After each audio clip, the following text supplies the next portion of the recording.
মাশাআল্লাহ, অনেক সুন্দর করলার ফুল।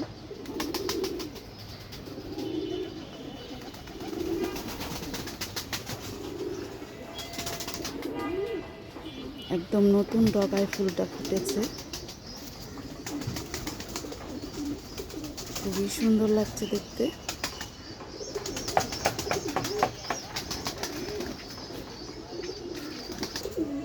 এই যে আরো একটি ফুল আছে এখানে, এটা গতকালকে ফুটেছিল। দেখতে কিন্তু খুবই সুন্দর লাগে। এই যে এখানে আরো ফুল আছে, এগুলো পুরুষ ফুল। আর এই ফুলটাই আমার কাছে এত ভালো লাগছে দেখতে, মাশাআল্লাহ, খুব সুন্দর, একদম সতেজ সুন্দর, মাশাআল্লাহ।